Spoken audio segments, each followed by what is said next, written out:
मंच पर विराजमान हमारे यशस्वी मुख्यमंत्री श्री योगी आदित्यनाथ जी, आपका स्वागत करती हूँ और आपका मैं बहुत बहुत धन्यवाद करती हूँ। आज का दिन मेरे लिए बहुत ही महत्व है। नामांकन के दिन आप आए हैं इस जनसभा में शामिल होने के लिए। प्रदेश सरकार में कैबिनेट मंत्री स्वतंत्र देव जी, लक्ष्मी नारायण चौधरी जी कैबिनेट मिनिस्टर, राज्यसभा के सांसद तेजवेद जी और मेरे सभी साथीगण इस मंच पर उपस्थित हैं, मेरे विधायकगण, फिर भाजपा एवं एनडीए गठबंधन के पदाधिकारी और हमारे भारतीय जनता पार्टी के बहुत सारे वरिष्ठ नेताओं, सब लोग उपस्थित हैं यहाँ पर। मैं सबका नाम लेने से बहुत टाइम लगेगा। मैं उन सबको बहुत आदर करती हूँ। I respect you all and then I am so happy आप लोग यहाँ पर उपस्थित हैं मेरे लिए। और देवतुल्य कार्यकर्ता हो आप लोग, दिन भर बहुत मेहनत करते हैं आप सब। और यहाँ के संत जनों, ये पूरा मथुरा वृंदावन साधु संतों का देश है। और यहाँ पर उपस्थित मेरे प्यारे ब्रजवासियों, आप सबको प्रणाम। आज का दिन मेरे लिए बहुत ही खास है। मुझे तीसरी बार नामांकन करने का अवसर राधा रानी और भगवान श्री कृष्ण ने प्रदान किया है। इस अवसर को मैं बहुत ही गर्व से मानती हूँ कि मुझे ये प्रदान हुआ है और ब्रजवासियों के बीच में रहकर वापस सेवा करने का अवसर मिल रहा है। इसके लिए मैं हमारे प्रधानमंत्री नरेंद्र मोदी जी, गृह मंत्री अमित शाह जी और हमारे राष्ट्र अध्यक्ष नड्डा जी और हमारे योगी जी को बहुत बहुत धन्यवाद करती हूँ क्योंकि उन्होंने मुझे इस काबिल समझा और तीसरी बार मुझे आपके साथ रहने का अवसर मिला है। अभी अभी मैं नामांकन करके ही यहाँ पर आई हूँ।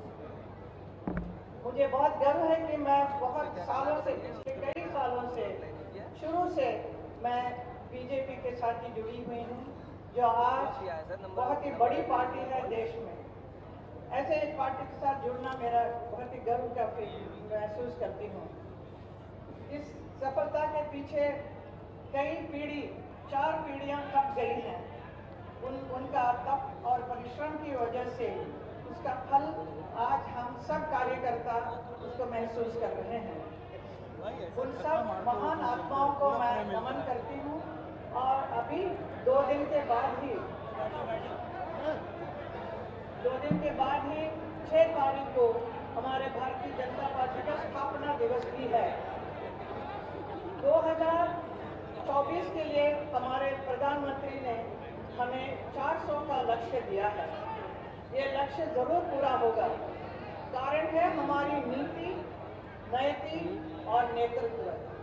बीजेपी विचारधारा वाला पार्टी है।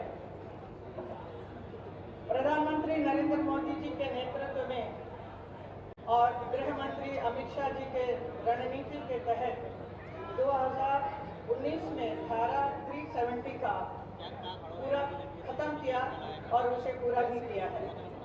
और अयोध्या में राम मंदिर बनाने का प्रतिज्ञा ली थी हमारे प्रधानमंत्री ने और उसे पूरा करके भी दिखाया है। आज हमारे रामलला का प्राण प्रतिष्ठा भी हो चुकी है और आप देख सकते हैं देश विदेश से लाखों करोड़ों लोग अयोध्या पहुंच रहे हैं। देखो ना, देखो क्या हमारे कहाँ जगह यहाँ क्या होगा, बहुत सारी चीजें आप काम अपने पास बैठ जाइए, खामा मत करिए आप। क्योंकि प्रधानमंत्री नरेंद्र मोदी जी के नेतृत्व में हम विकसित भारत संकल्प के साथ आगे बढ़ रहे हैं। जैसे यहाँ के गरीब, युवा, महिलाएं और किसान भाई सबको साथ में लेकर आगे बढ़ रहा है हमारा देश। और मुझे बहुत ही गर्व है कि पिछले 2024 में जब मैं यहाँ की सांसद बनी थी, उसके बाद 10 साल तक मुझे हमारे प्रधानमंत्री का मार्गदर्शन मिला और हमारे मुख्यमंत्री योगी जी का नेतृत्व में मैं यहाँ मथुरा का बहुत सारे विकास करने का मिला। ये इसलिए कि जब मैं बहुत सारे प्रपोजल्स लेकर मैं योगी जी के पास गई तो उनको भी आश्चर्य हुआ कि मैं इतना इंटरेस्ट ले रही हूँ, क्योंकि मुझे मथुरा वृंदावन का एक स्वरूप दिखाना मैं चाह रही थी। उसके हिसाब से मैंने बहुत सारी चीज़ बताई, तो तुरंत उन्होंने ब्रज तीर्थ विकास परिषद को जोड़ा और उन्होंने कहा कि इसके जरिए आपको जो जो आपके मन में है, जो मथुरा के लिए विकास के लिए, वो सब आप करिए। उसके तहत हमने बहुत सारे काम किया है, जैसे रसकान समाधि, जुबली पार्क, वृंदावन, PFC, सुंदरक और चिंता है महादेव, गोकुल घाट, देवरा घाट, ब्रह्म घाट, ऐसी बहुत सारी जगहों को सौंदर्यीकरण किया है और ये सब इसी वजह से हुआ। और भी बहुत ही काम किया है हमने। विकसित मथुरा, विकसित उत्तर प्रदेश, विकसित भारत। और मथुरा के लिए अगले 5 साल के लिए मैंने जो सोचा है, जो मैं कार्य करना चाहते, सब लोग मेरे से पूछते हैं आगे आप 5 साल क्या करने वाले हैं, वो पूरा उसके लिए पूरा तैयार है मेरे पास। जैसे कि ब्रज 84 कोस परिक्रमा का निर्माण जो बहुत जल्दी से शुरू हो जाएगी। मुझे मालूम है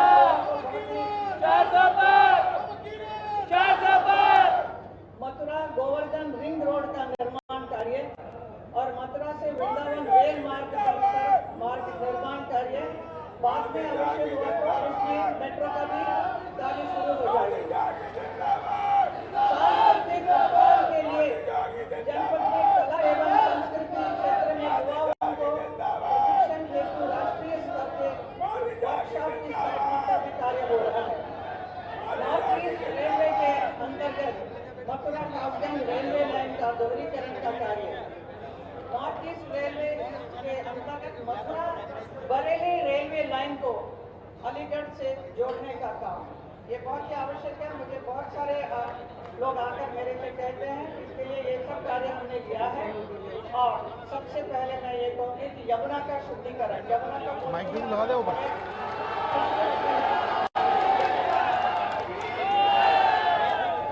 लेकिन मैं आपसे ये कहना चाहूँगी कि पिछले कई सालों से यमुना का शुद्धिकरण नहीं हो पाया।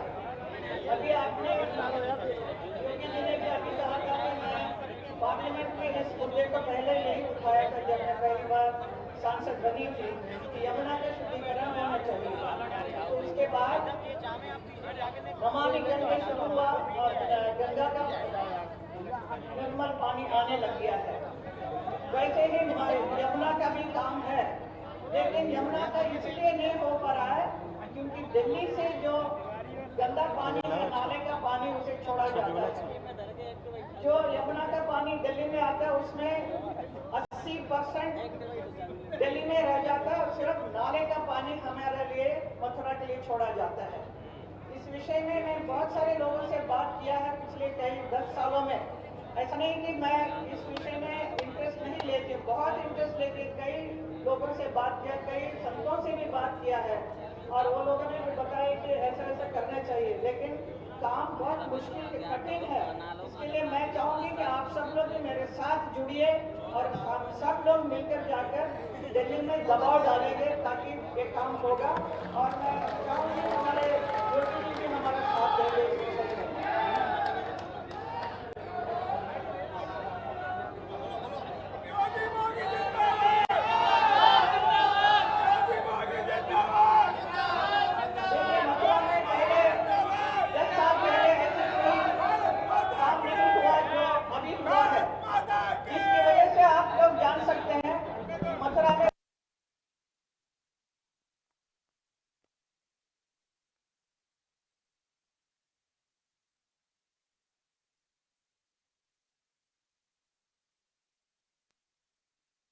पार्टी की वजह से और सारे प्रमुख स्थान तीर्थ घोषित हो गया है, हो गया कि नहीं? सारे प्रमुख स्थानों में तीर्थ घोषित हो गया है और सारे मंदिर, परिक्रमा मार्ग, सड़कों की रंगत बदल गई है। ये सब किसने किया है? हमारी पार्टी ने किया है। योगी जी के सहारा से, और 84 कोस परिक्रमा का 11,000 करोड़ का प्रोजेक्ट बनकर तैयार है।